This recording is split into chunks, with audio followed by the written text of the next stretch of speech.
Long ago, in the heart of a lush, sun-kissed African village, there lived an old shepherd named Oluwaseun. His cart roamed freely over the rolling hills, and his home was nestled near the foot of a mighty mountain, its peak hidden in clouds. But of all the animals he tended to, none were as special as the dog he found one cold storm-laden night. It was the night of a great celestial event. The sky had torn open, revealing flashes of light and thunder that echoed through the heavens. As lightning danced across the sky, Oluwaseun found a small trembling pup lying in the mud, its fur soaked and its eyes wide with something beyond fear.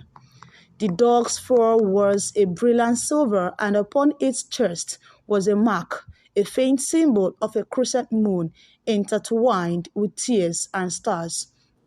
The old shepherd, despite his many years, felt a sense of awe washed over him. He cradled the pup in its arm, feeling a strange warmth emanate from it. The storm raged for hours, but the dog remained calm in his arm, its eyes staring into the resistance and distance as if it saw a world beyond the storm. For days, Oluwaseun kept the dog by his side, watching it grow stronger. The villagers spoke of the child born under a similar sign, one who would rise to reign and lead the world. They whispered that the dog was a no more animal but a celestial being sent to protect that child. And so, Oluwaseun named the dog Kimo, meaning chosen one, in the old tongue, for it was said that the chosen one would be protected by a divine creature, a spirit born of the heavens. Though the villagers were wary of such superstition, the dog quickly became a legend in the land. Its loyalty was unmatched, and it followed Oluwaseun everywhere, guiding his flock and keeping watch over the village. But as Kimo grew, so did the signs of something far more significant. The elders spoke of an ancient prophecy, one that foretold the coming of a leader whose fate was intertwined with that of the dog. And when the time came for the prophecy to unfold, it would be Kimo who would guide and lead his destiny, never leaving his side until the very end. The elders warned that if Kimo ever left his destined companion, darkness would consume the land. But who would this great leader be? No one knew. They only knew that Kimo's purpose was written in the stars, and the days of reckoning would come when the world needed him most. As the years passed, Kimo's reputation grew far and wide. The dog had become a symbol of protection and loyalty, revered by the villagers who believed that its very presence brought safety and good fortune. However, it was the elders of the village who knew the true significance of the dog, for they had long awaited the fulfillment of an ancient prophecy. One crisp evening, the sun set behind the mountains. The village gathered in the sacred grove where the elders often meet to discuss matters of great importance. The air was heavy with the scent of incense, and the flame of the bonfire flickered as the elder Mama Zuri, the village's oldest and most respected figure, stood before the crowd. Her eyes, though edged, still burned with the fire of wisdom and knowing. "My children," Mama Zuri began, her voice steady and commanding.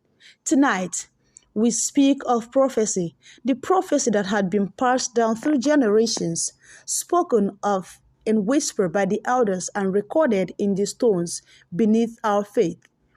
It is a story not of us, but of the word to come." The crowd fell silent, leaning in closer as Mama Zuri lifted her hands to the heavens. "It tells of a great leader, one who will rise from the west, a man who will bring peace to all nations. But he will not be alone. He will have a protector, a companion whose loyalty will remain unbroken until the end of his days." The villagers exchanged curious glances. "A protector?" one asked. "Who could this be?" Mama Zuri, her eyes distant as she recalled the ancient words. The prophecy speaks of a dog, a creature born of the heavens, whose born to the leader will be as sacred as the stars themselves. The village, this dog marked by the sign of the crescent moon, will work beside the leader, through darkness and light, through hardship and joy. The dog's name will be Kimu, she continued, and it will be his destiny to remain at the leader's side until the very end. Only through the dog's sacrifice will the darkness that threatened the world be overcome. But the prophecy also warns that if the dog leaves his companion, the balance will be lost and the earth will be consumed by shadows. A hush fell over the villages as the weight of Mama Zuri's words sank in. They knew the story of old, of the gods who walk among men, of the great sacrifice made to preserve peace. But his prophecy felt different. It felt real and it felt close. Do you see? Mama Zuri said, turning her gaze to Kimo, who lay quietly by the fire, his silver fur catching the light. The dog, burned under the sign of the stars, is no ordinary animal. Its purpose is intertwined with the fate of the world. The crowd stared at Kimo, who raised his head and met their gaze, as if understanding the importance of what was being said. His eyes, though calm, held a deep knowing, as if he too had been waiting for something. Mama Zuri's voice grew softer as she spoke the final words of wisdom. When the time comes, Kimo will find the leader destined for him. And when the leader is called to fulfill his mission, Kimo will walk with him until the end. But beware, if the dog ever leaves the side of the chosen one, darkness will descend upon the earth and the world will be lost.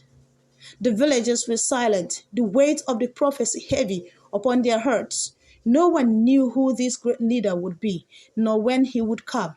But they knew one thing for certain. Kimo's fate was tied to something greater than them all. As the fire burned low, the villagers returned to their homes, their minds buzzed with the prophecy that had just been revealed. They could not know it all, yet the day of reckoning was closer than they imagined. Years passed, and the prophecy became little more than a whispered legend, a story told to children around the fire. Life in the village continued, with Kimo still watching over his people, as loyal and vigilant as ever. But the world beyond the village was changing, and a new figure was about to enter the stage of destiny. In the distant land of Rome, Pope Francis, the leader of the Catholic Church, was preparing for an important pilgrimage to Africa. His mission was one of peace and understanding, to bring the message of unity to the continent torn apart and strife. Little did he know that his journey would bring him face to face with the very prophecy the villagers had long awaited. When Pope Francis arrived in the village, he was greeted by a crowd of villagers, eager to see the leader who had come to spread peace. But it was Kimo who caught his attention. As the Pope stepped off the plane, the dog appeared from the shadows, his silver fur gleaming in the sunlight. Kimo approached the Pope with a calm and steady gaze, his eyes unblinking. The Pope paused, sensing something unusual in the air. He knelt down slowly, extending a hand towards the dog. Without hesitation, Kimo stepped forward and pressed his head into the Pope's hand, a gesture of submission and respect. The villagers gasped in awe. They knew that this moment was no coincidence. They had seen the prophecy unfold before their very eyes. But Francis stood, looking at the dog with a mixture of confusion and wonder. "What is this?" he asked softly. The village elder, Mama Zuri, stepped forward and explained the prophecy. "This is Kimo, the protector, the dog of the stars. He is bound to you, Holy Father, by a destiny greater than us all." At first, Pope Francis laughed it off as a local superstition, but as the days passed, he began to feel an inexplicable bond with the dog. Everywhere he went, Kimo was by his side, watching over him with unwavering loyalty. It was as though the dog had been sent to guide him on a journey that was much larger than either of them understood. The Pope was both untouched and puzzled. Why was this dog so far from home, so intent on staying by his side? What was it that Kimo knew that he did not know? As the days passed, the presence of Kimo by the Pope side grew ever more apparent. The dog followed him everywhere, through the bustling streets of the village and during the quiet moments of prayer. In the church, it was as if the world itself had conspired to bind the two together, as though fate itself had decreed that their paths must remain intertwined. But not all were pleased with the Pope's visit. Beneath the surface of peace, dark forces were at work, forces that saw the Pope's presence as a threat to their grip on power.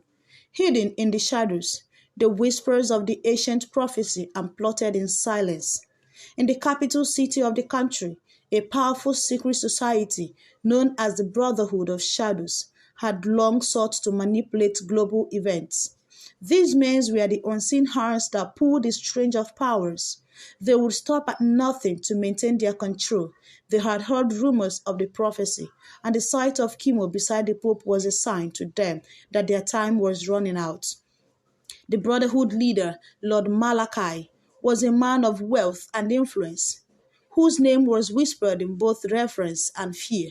His eyes were cold and his heart darker still. He had long believed in the power of symbols, prophecies, signs, and omens, and he saw in the appearance of Kimo a threat to these carefully laid plans.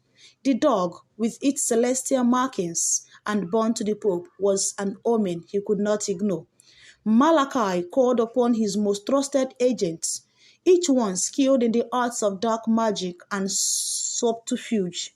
They were to follow the Pope and Kimo, studying them, waiting for the right moment to strike. Their mission was clear.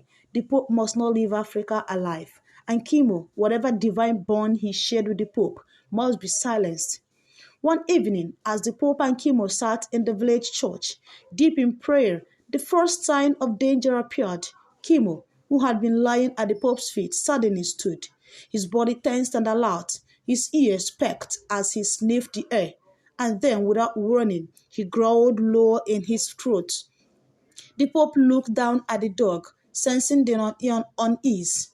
"What is it, Kimo?" he asked softly, his voice tangled with concern. But before Kimo could respond, the door of the church slammed open. The air grew colder, and the light from the candle flickered and died. Shadows seemed to creep along the walls, pulling like ink in the corners. The Pope stood, instinctively reaching for his rosary at his side. But he was not alone in the room. From the shadows, figures emerged, figures cloaked in dark robes, their faces hidden beneath hoods. "Holy Father," one of them said, his voice like a hiss, "you have no place here." Kimo growled louder, stepping in front of the Pope protectively. The figures in the shadows flinched, but they did not retreat. Instead, they advanced, their footsteps muffled on the stone floor. "Leave now," the Pope commanded, his voice firm despite the fear rising in his chest. But the robed figures only smiled, their eyes glinting with malice. "We are not here to leave you, Your Holiness," the leader of the group said, pulling back his hood to reveal a face twisted by age and bitterness. His eyes limped and gleamed with the same coldness as Lord Malachi's. "We are here to ensure that your mission ends here, before it can spread." Kimo lunged forward, his teeth bared, but the robed man raised his hand, and a shadowy barrier seemed to form between him and the dog. Kimo snared in frustration, but the Pope felt a surge of power rising within him, something deep within his soul telling him that he was not alone. "He cannot harm me, nor him," Pope Francis said, his eyes and voice rising with newfound strength. He held up his hand, invoking the sacred protection of the church. The air in the room began to hum with energy, the darkness receding as a holy light began to shine through the cracks in the stone walls. The robed figures stepped back, their eyes filled with fear and rage. "You do not understand," the leader spat. "There is more to play here than you know. The prophecy cannot be stopped." Before they could react, the door to the church burst open, and a surge of light flooded the room. The villagers, led by Mama Zuri, entered, holding torches and chanting in the ancient tongue. They too know the prophecy and would protect their visitor at all cost. The dark figures hesitated, realizing that they were outnumbered. This is not the end. Pope, the leader of the Brotherhood of Shadow, whispered, "You will not leave Africa alive." With that, the robed figures retreated into the shadows, disappearing as quickly as they had come. The villagers surrounded the Pope, their face filled with concern.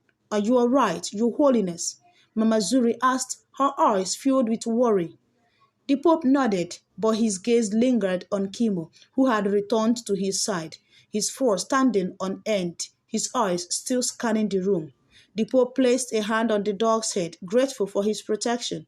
"I do not understand what is happening," Pope Francis said softly, "but I know that I cannot do this alone. Kimo is more than a dog. He is a divine companion." Mama Zuri nodded solemnly. "You are correct. Holy Father, he has been sent to guide you. His loyalty will never falter, even in the face of danger and darkness. But beware, for those who seek to destroy you will stop at nothing." The prophecy had begun, and it would not be easily undone. The following day brought a sense of unease to the village. The villagers, though they tried to continue with their daily lives, could feel the tension in the air. The dark forces were not done with their pursuit of the Pope and Kimo. There were whispers of dangers around every corner, and the shadows seemed to stretch longer each day. But Pope remained steadfast, his bond with Kimo growing stronger. The dog had become more than just a protector. It had become a symbol of his faith and strength. Together, they prepared for the final trial, knowing that the prophecy could not be avoided forever. The final confrontation would come soon, and the Pope and Kimo would face their greatest test ever yet. As the days passed, the sense of impending danger only grew stronger. The dark forces that had conspired against the Pope did not relent. Kimo, ever vigilant, seemed to grow more agitated with each passing day, his instinct telling him that the end was near. The connection between him and Pope Francis was more than just one of the protection. It was a bond of faith, forged in the heavens, and both knew that it would soon be tested in ways they could not yet comprehend. On the eve of the Pope's scheduled departure from the village, a heavy silence descended upon the land. The air was thick with tension, and the villagers gathered in the church for one final night of prayer. They prayed not only for the Pope's safety, but for the world's salvation. Kimo laid at the Pope's feet, his silver fur glowing faintly in the dim light, his eyes closed but alert, as if was already preparing for what was to come. Mama Zuri approached the Pope, her face grave. "The time has come, Your Holiness. The prophecy is reaching its climax. The forces that seek to destroy you will make their final move tonight." The Pope nodded, his face a mixture of serenity and concern. "I knew this moment would come, but I never expected it to be this soon. I have felt Kimo's presence, guiding me, protecting me, but I fear that we will soon face the ultimate test." Mama Zuri's eyes softened, but she did not sugarcoat the truth. "The prophecy is clear, Holy Father. If Kimo abandons you, even for a moment, darkness will fall upon the world. If he does not remain by your side until the very end, all hope will be lost. You must trust him as he has trusted you." The Pope looked down at Kimo, who had risen and was now standing beside him, his body tensed and ready. The dog's eyes met his, and in that moment it was as though an unspoken understanding passed between them. Pope felt a deep surge of emotion and a love and trust he had never experienced before. The bond between them was unbreakable. Outside, the winds began to howl and the sky darkened, as if the heavens themselves were preparing for the final battle.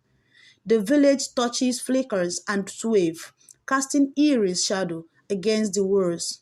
The ground trembled slightly, and the villagers gathered in the church, their voices raised in song, seeking divine protection. Then, as the clock struck midnight, the final assault came. A terrible storm swept through the village. dark cloud rolling in from all sides, blocking out the stars. The sky was a chaotic swirl of lightning and thunder, as though the very forces of nature were in turmoil.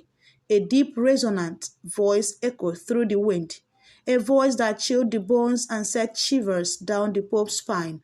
Your time has come, Holy Father. The prophecy ends here. From the depth of the storm emerged a figure cloaked in shadow, Lord Malachi, the leader of the Brotherhood of Shadows, standing at the entrance of the church. His eyes were glowing with a sickly yellow light, and his smile was one of the pure malice. You cannot escape your faith, Pope. Malachi sneered. The prophecy was never meant for you. You were simply a pawn, a vessel for a greater power, and now you will die, just as the prophecy said. Kimo growled, stepping forward protectively in front of the Pope. His fur was bristling, and his eyes burned with an unearthly fire. The dog's presence seemed to radiate power, a force that pushed against the darkness. Malachi had brought with him. You will not harm him, Malachi, not while I am here. Kimo growl was more than just a sound. It was a deep, resonant vibration that seemed to shake the very air. Malachi raised his hands, and the storm intensified. The winds hollowed louder, and the ground trembled beneath their feet. But Kimo did not falter. The dog stood firm, his gaze fixed on the dark sorcerer, and for a moment the storm seemed to pause. You think you can stop me, dog? Malachi hissed, his voice laced with contempt. You are nothing but a servant of the stars, a puppet of fate.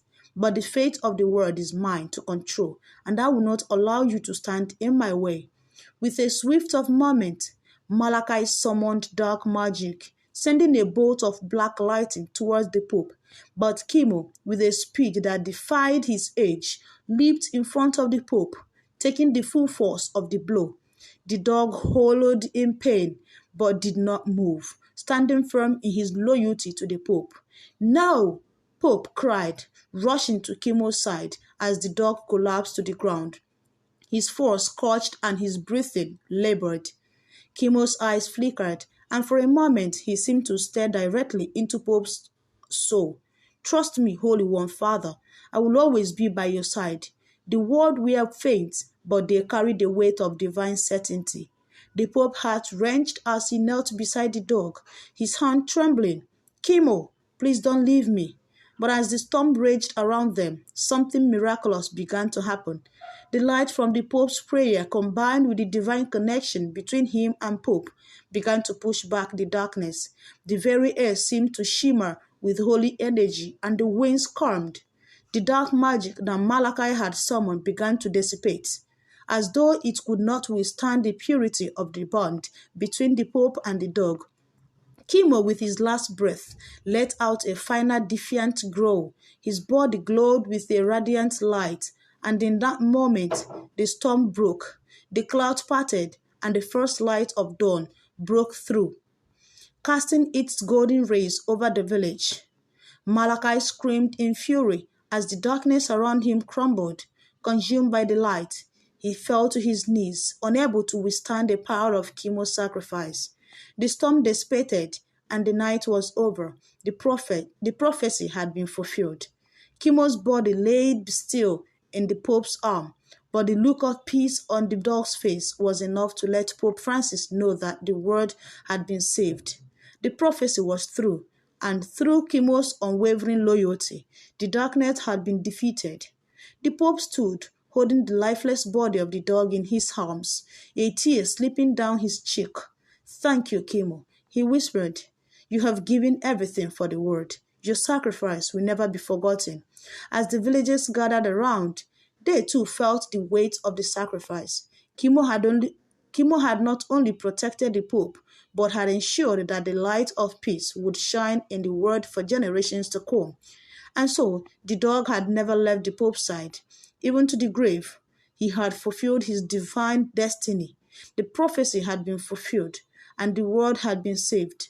But in the heart of Pope, Kimo's spirit would live on, guiding him always, a reminder of the power of loyalty, faith, and sacrifice.